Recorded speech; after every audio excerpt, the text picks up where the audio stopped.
Bonjour bien-aimés et merci beaucoup d'être toujours associés à notre chaîne et nous vous disons merci de nous suivre régulièrement. Aujourd'hui, je vais parler à beaucoup d'internautes, à beaucoup de TikTokers, à beaucoup de Facebookers et à beaucoup de tous ceux qui sont dans les YouTubeurs qui s'aventurent chaque jour à se moquer des serviteurs de Dieu, à se moquer des chrétiens, les traitant même de moutons. Certes, il y a des faux serviteurs de Dieu. Il y a aussi des fausses brebis. Donc il y a des vrais chrétiens et des faux chrétiens. C'est le principe du monde. S'il y a un vrai dollar, sachez qu'il y aura aussi des faux dollars. S'il y a de vrais présidents, sachez qu'il y aura aussi des faux présidents. S'il y a de faux pasteurs, sachez qu'il y aura aussi de vrais pasteurs. Donc, c'est le principe du monde et ce principe s'applique partout. Ce n'est pas seulement dans l'église du Seigneur où s'applique ce principe. C'est partout dans le monde que ce principe est appliqué. Alors c'est comme si de plus en plus de gens s'habituent à se moquer de Dieu à travers les réseaux sociaux.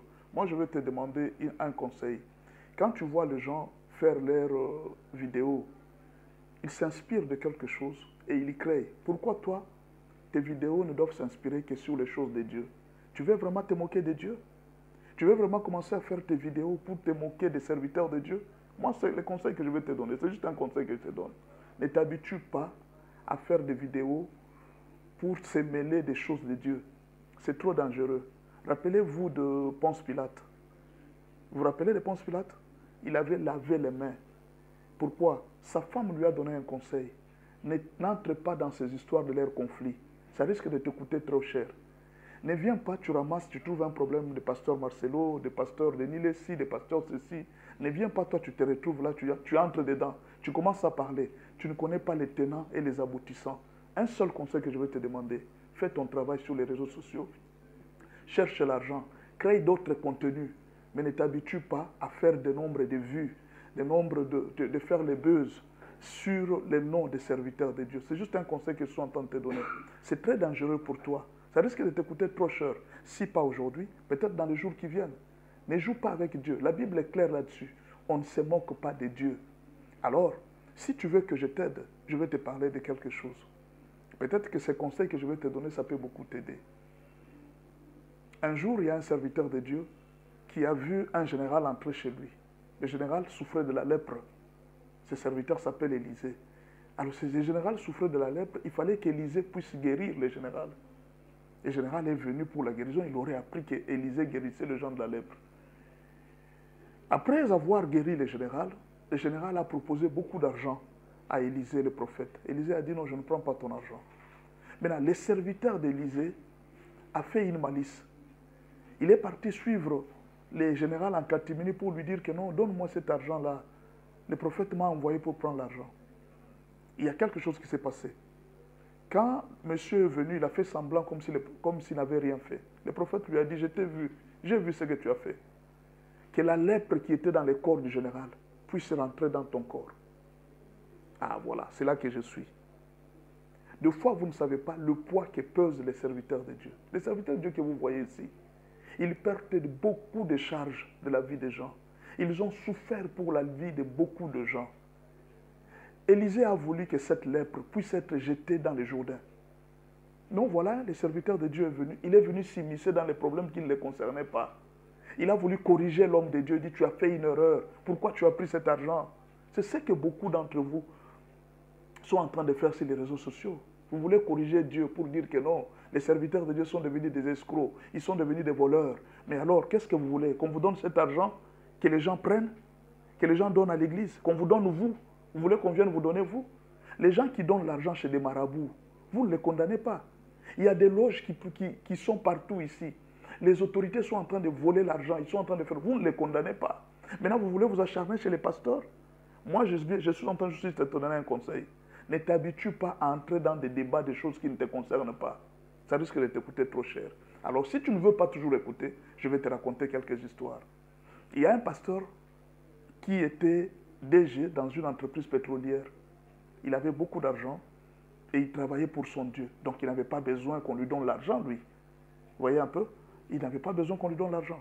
Alors un jour, il se retrouve au travail. Il a connu une très grande douleur au niveau du ventre. Il ne savait pas si c'était quoi. Il est tombé, on l'a amené à l'hôpital Ngaliema ici. Quand on arrive en Ngaliema, on dit que non, on doit opérer les intestins parce que les intestins se sont entrelacés. Il n'y a plus moyen de circulation, que les matières puissent circuler dans tes intestins. Il fallait qu'on fasse l'opération. Il s'est dit non, non, il faut qu'on m'amène en Inde. On a payé les billets, il est parti en Inde, il s'est fait soigner.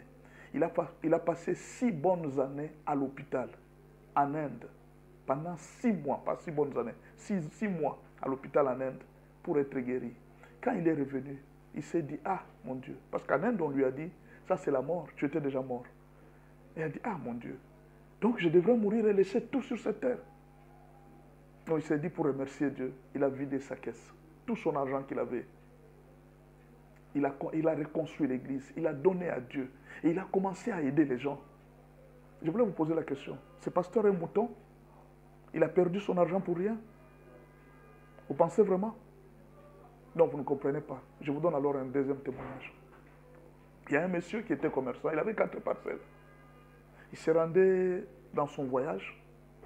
Alors, ils se sont retrouvés dans ce voyage-là, comme ils allaient au Congo central. Il y a eu un très grand accident, un accident mortel. Presque tout le monde qui était dans les bus, la majorité était morte. Il restait 3 personnes en vie. Et parmi ces 3 personnes, lui, il a regardé les cadavres des gens avec qui il était en train de parler à côté dans les bus. Ce monsieur dit, mais qu'est-ce qui empêche que moi aussi je puisse mourir?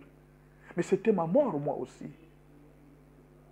Quand il est retourné, il s'est dit, ah non, à quoi ça sert les biens de la terre? À quoi ça sert toutes ces choses? Il s'est dit, non, le Dieu qui m'a sauvé, je préfère lui donner même plus qu'une parcelle. Il a pris la parcelle, une de ces parcelles, il a donné à Dieu. Il dit, pasteur, venez, faites quelque chose pour Dieu à partir de cette parcelle. Je vais te poser la question. Ce monsieur qui a donné sa parcelle-là, c'est un mouton? Tu veux que Dieu enlève sa souffrance à lui, cet accident que lui a connu, qu'il mette dans ton corps? Voilà pourquoi je te dis, on ne se moque pas de Dieu. Quand tu es en train de parler des choses, il faut savoir pourquoi ces gens donnent l'argent à l'église. Qu'est-ce qui est arrivé dans leur vie? Pourquoi quelqu'un donne la dîme à Dieu? Tu ne connais rien. Tu arrives seulement, tu prends ton live, tu commences à faire des vidéos. Non, tel pasteur, c'est un escroc, c'est un escroc. Toi, tu l'as vu où en train d'escroquer l'argent? Vous pensez que tous ces gens qui viennent donner l'argent à l'église, ce sont des pasteurs qui leur demandent l'argent? Tous les pasteurs ne demandent pas l'argent. Il y a des gens qui ont vu la main de Dieu, qui viennent témoigner Dieu, qui viennent donner l'argent à l'église. Il y a des pasteurs qui ont reçu $1 million. Un autre pasteur était en train de souffrir. Il souffrait avec un frère. Le frère venait dormir à l'église, il venait de terminer son université. Sa famille l'avait chassé parce qu'il était d'une famille musulmane. La famille l'a chassé, le pasteur l'a hébergé. Le frère a commencé à vivre avec le pasteur, dormir à l'église. Le pasteur prenait charge de tout pour lui. En évoluant, ce monsieur s'est retrouvé, il est devenu ministre. Ce monsieur est devenu ministre. D'après vous, à qui pensez-vous que ce monsieur pensera de première? Et s'il pense à son pasteur, il lui achète une Jeep. Vous pensez que ce monsieur c'est un mouton? Le pasteur n'a rien fait pour sa vie.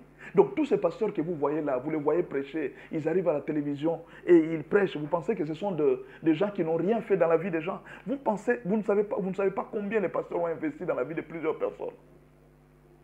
Maintenant, je vais t'aider. Je vais te dire une chose. Que Dieu prenne la souffrance de ces gens que ce pasteur a enlevés.